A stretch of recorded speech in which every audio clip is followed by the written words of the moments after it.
Nós continuamos falando sobre onde investir em 2023. Eu vou trazer aqui mais uma tela mostrando as indicações então do Arthur, dependendo do perfil. Se você é conservador, se você é moderado, meio termo, ou se você é mais arrojado, gosta de risco. Então os conservadores, para os conservadores são mais indicados os títulos pós-fixados, como por exemplo Tesouro Selic, um CDB, LCI, LCA, que é pós-fixado, atrelado à Selic, porque se você resgatar esses títulos antes do vencimento, você não corre o risco de ter prejuízo. Para os moderados, além dos títulos pós-fixados, você pode colocar ali na carteira também os títulos indexados à inflação, como por exemplo um Tesouro IPCA. E para os arrojados, ele já indica tanto títulos pós-fixados, dependendo da estratégia, os indexados à inflação, que pagam uma taxa mais a inflação, e também investimentos em renda variável. Já trago de volta aqui para a nossa conversa o Arthur Vieira de Moraes para ele comentar um pouco desses perfis. Então, Arthur, como que o investidor vai decidir, então, onde investir no ano que vem? A gente sabe que é um cenário de juros altos,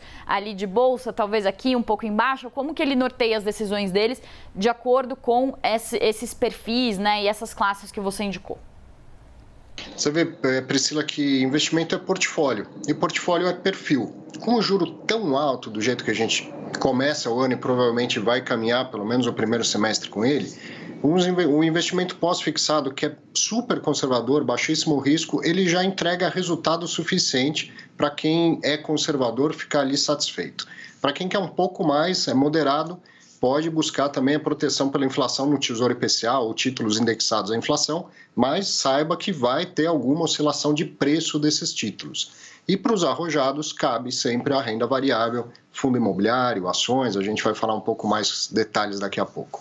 Isso mesmo. Então, a gente vai trazer agora já a nossa terceira tela, que aí sim traz, então, quais são os investimentos que o Arthur indica dentro da renda variável. Então, tem os ETFs, que são aqueles fundos de índices. Então, os ETFs, eles replicam uma certa carteira de um índice. Então, é como se você investisse no Ibovespa, como se você estivesse comprando uma ação só que você consegue investir no Ibovespa todo, ou também em fundos de índice que seguem outras estratégias e outros índices de bolsa. E também o Arthur vai explicar de outros tipos e perfis de ETFs que permitem, inclusive, investir e acessar índices que replicam carteiras lá de fora. Aí tem os fundos imobiliários e os fiagros, que é a especialidade ali do Arthur, ele que acompanha bastante esse mercado, também pode trazer algumas dicas aí de quais que estão em alta, quais são mais promissores.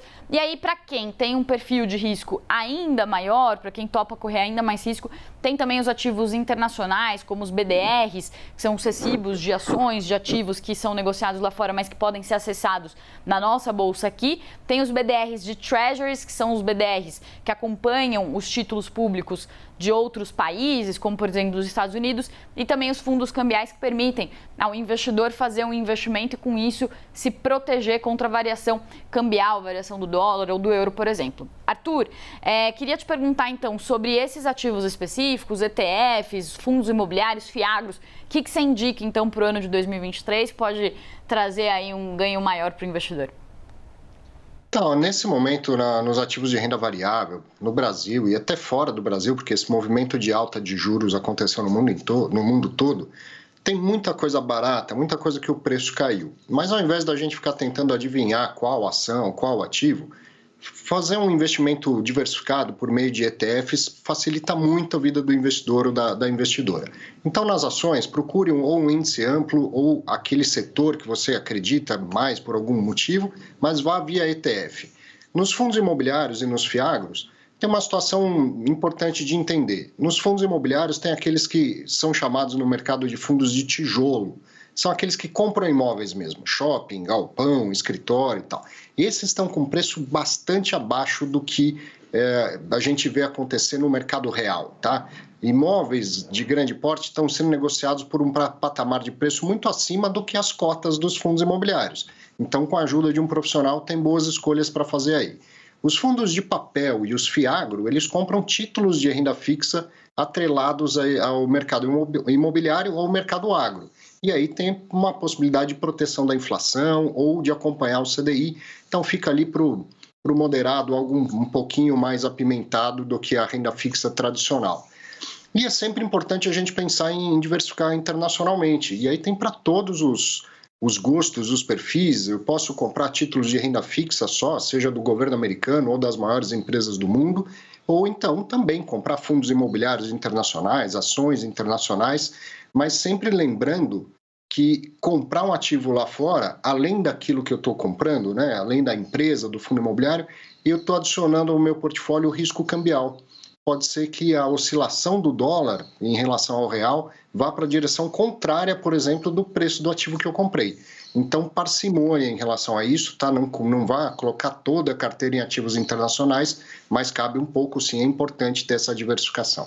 A gente está com pouco tempo, Arthur, mas eu queria entender se esses ativos internacionais, os BDRs, eles podem ser acessados também por pequeno investidor, por pessoas que não têm muito dinheiro para investir, e também quais os setores que daí você enxerga aqui na Bolsa no ano que vem. Você falou dos FIAGROS, talvez essa área de agronegócio, commodities, que podem ser promissores, então, para 2023. Bom, BDR sim pode ser acessado por qualquer tipo de investidor e tem inclusive, vamos lá para a sopa de letrinha, né? BDR de ETF internacional. Qualquer pessoa consegue comprar. Uma dica é o site etf.vc.br, tem toda a lista dos BDRs e dos ETFs disponíveis, tá? E olhando para a renda variável, para setores o ano que vem, juro alto e dólar alto, pensar nas coisas básicas, pensar nas commodities, pensar naquilo que não depende muito de um ânimo maior, naquilo que é essencial, do que a gente tem que ter para o nosso dia a dia. Então o consumo básico, e os imóveis fazem parte da vida de tudo que a gente faz na vida, tá? Não deixa de ser um pouco do dia a dia das pessoas. Muito bem, Arthur Vieira de Moraes, sócio do Clube FII, muito obrigada pela entrevista. Tenho certeza que o pessoal vai aproveitar bastante as dicas aí para os investimentos em 2023. Eu que agradeço. Obrigado, Priscila, e a todo mundo que acompanha a CNN.